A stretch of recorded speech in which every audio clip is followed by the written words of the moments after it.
What's going on, guys? Gomes here, back again on another MLB The Show 20 Diamond Dynasty video. Today, once again, we are going to be talking about 5 brand new legends that I would just love to see within MLB The Show 20. Of course, as always, I would like to hear who you guys would like to see in the new game, so let me know down below in the comment section what is your most requested legend. It can be realistic or not so realistic. This is going to be the kind of guys that we dream to be in the game, so it doesn't matter whether it's going to happen or not. I have already done one edition of this prior, so if you notice why there might be some guys who you'd think would be here who are not, that's probably where they are. And I do have a playlist of all MLB The Show 20 news or anything about that in the description as well, so make sure and check that out. This is going to be a pretty fun video. A lot of these guys have never been in here, and this would be great new legends for MLB The Show 20. So with that being said, let's get right into it. The first player we're going to be talking about, who in my opinion is the greatest player to ever grace the game, the nation's pastime, that is Barry Bonds himself. I know that's very controversial, but what is not controversial is he would be fun as hell to have in Diamond Dynasty. He's never been in one. I don't think he's ever been in an MLB The Show game. We had him as Reggie Stalker in MLB 16, but he would be a lot of fun. So what we do in this series is we figure that signature cards are going to remain in MLB 20. They're going to transfer over, and it's going to be the same kind of thing. They take like a 3-year span of their best years in their career, and then they also have averages from whatever else he's done, so it puts a heightened sense on those 3 years, but also takes into account what he has done in the past. So looking at Barry Bonds in 3 years, 2001 to 2003, these are the highest stat totals that he had in each respective category: 73 home runs, 137 RBIs, 32 doubles, 2 triples, 13 stolen bases, 370 batting average, 582 on base percentage, and 1,381 OPS. That is insane numbers. Barry Bonds would be the best card in the game, right up there with Babe Ruth and, you know, whoever else you want to say.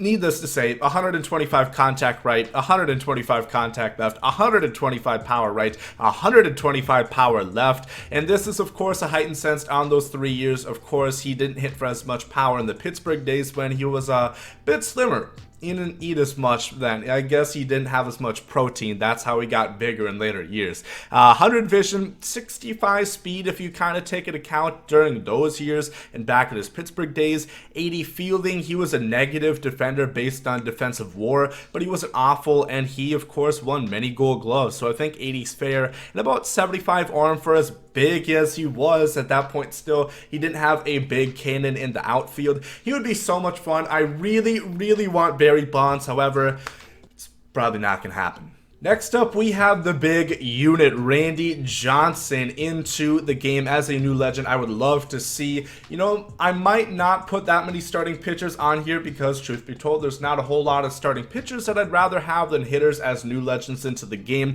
but Randy Johnson would be so much fun. Took me a bit of time, should it be a Mariner or a Diamondback, but he entered the Hall of Fame as a Diamondback, and he's got one of these bad boys as a Diamondback as well, beating the Yankees. You bet your ass he's going down as a Diamondback in this video. 1999 to 2001, 2.48 ERA, 1 even whip, 2.203 opponent batting average, 372 strikeouts, 70 walks, 19 home runs, 271 and 2/3 innings pitched, and 12 complete games in 1 inning. Now, it is important to note that he does walk a few guys. You know, if we looked at a guy like Pedro, statistically, his numbers are far better than Randy Johnson, but you cannot denounce the fact that he is just so good. And for that being said, looking at his whole career, the attributes I would give Randy Johnson: 125 stamina, obviously. If you think about, he threw nearly 275 innings in 1 season. That is crazy. 115 hits per 9,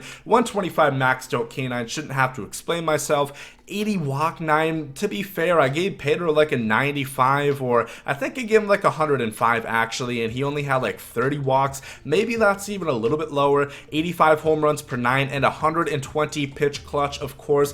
2001 World Series MVP. They would not have won it if it wasn't for Randy Johnson. He is by far, him and Pedro are the biggest 2 starting pitchers I really would like to see in MLB 20. We talked about Big Papi David Ortiz in the last one. Let's talk about a guy very similar, and that is Jim Thome. There is a lot of similarities. Both lefty batters, both didn't play a lick of defense, and both hit for a ton of power. Jim Thome came to my Minnesota Twins, my hometown Minnesota Twins, at the end of his career, and he was just phenomenal top to bottom. The 3 years we're looking at is as a Cleveland Indian, 2002-2002. He had 52 home runs, 124 RBIs, 33 doubles, 2 triples, 1 stolen base, 304 batting average, 445 slug, and a 1,122 OPS. He kind of had 2 different spans, one where he hit for a bit better of an average towards the earlier parts of his career with Cleveland, and then this part where he hit for a little bit more power but still a good batting average.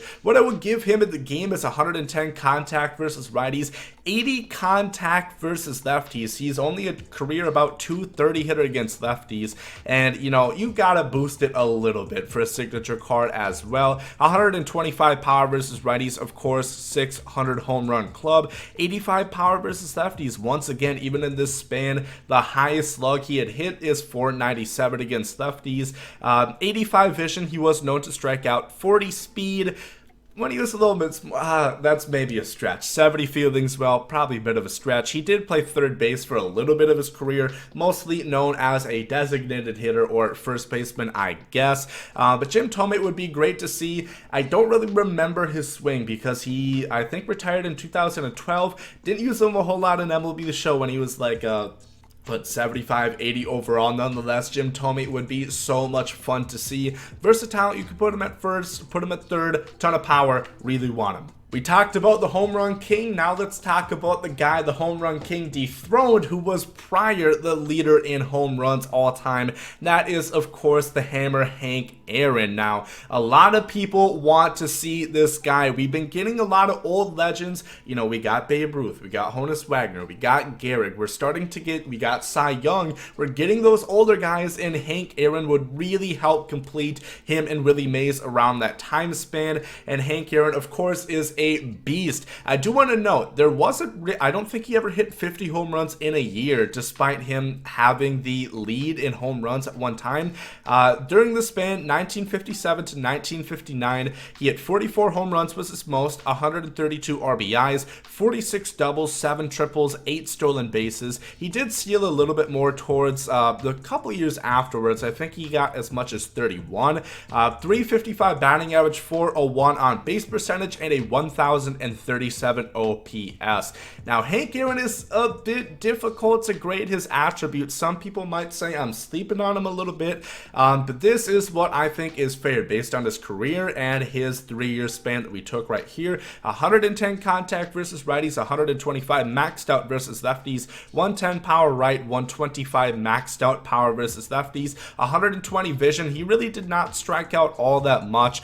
75 speed, I think, is fair. You know, he did start to steal more bases, and he clearly had the speed. Defense, I'm not really too sure. I'd give him 70 to 75, kind of what I would say around Ted Williams, Babe Ruth. If you look at the numbers, his defensive WAR is negative, but once again, it's always kind of hard to tell, and obviously I didn't get to watch him. I'm not that old, but I'm going to give him about 75 fielding and an 85 arm. If you do look at his assist numbers, which don't tell the whole story as always, but I think Aaron probably had a pretty good arm on him. I'm going to give him about 85. Once again, would be another star legend to add to the cast that has been forever growing the last couple years. Hank Aaron is a big part within the 1950s. Hell, we have a whole award given to him for the best offensive player in a year. Hank Aaron needs to be in Diamond Dynasty. And finally, for our 5th legend that we're going to talk about in this video, possibly one of the best dreadlocks we've seen on the diamond, we're talking about the Tampa Bay Ray legend, Manny Ramirez. Now, a lot of people might question this decision, saying he should be in as a Ray, but if you look at the numbers, it is quite clear. In 2011, he chalked up 0 home runs, 1 RBI, no doubles, no triples, no stolen bases, a batting average at .059, a on-base percentage of .059, and an OPS at a staggering 118. So clearly Okay, come on. Let's get real. Manny Ramirez, Boston Red Sox is the team that I decided for him. It's a toss-up. If you look at the WAR, he has about the same amount. For the Indians, for the Red Sox, I decided I already did Jim Thome, so I wanted to include Manny Ramirez as a Red Sox. You can debate all you want, but I'm looking at 2002 to 2004. He had 43 home runs, 130 RBIs, 44 doubles, a triple, 3 stolen bases, 349 batting average, 450 on base percentage, and an OPS at 1097.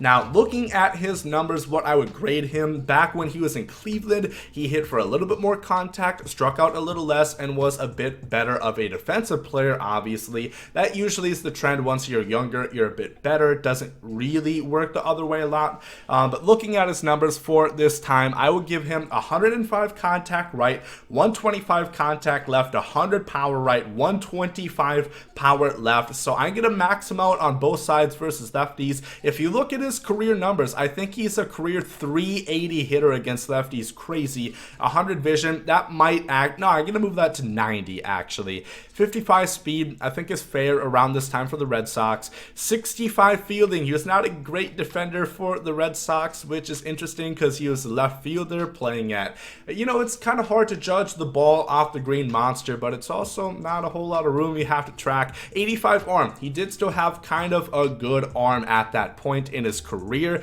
and I think that's fair for Manny Ramirez based on what his Red Sox numbers would be. Like I said, they would be a bit different if we were looking at the Cleveland Indians Manny. Honestly, he would look a lot like Vladimir Guerrero, just not as much speed. So there we go, 5 more players, 5 more legends that I would love to see within MLB The Show 20. All of these I think would be super fun. They would all fit a really big need, and I just think they deserve it. You know, they're some of the biggest names. If you can't tell, I obviously have a little bit more of a bias towards 90s and 2000s guys because that is what I remember. You know, I like to see guys from the 50s, from even earlier at some point, but I wasn't alive for that, so it's a little bit more difficult to say. Obviously, you want to see who you watched as a kid and be able to play with them. So I just think it'd be really fun. Barry Bonds, obviously a pipe dream, but once again, let me know down below in the comment section what new legends would you guys like to see in MLB The Show 20. We are, I think, less than 80 days.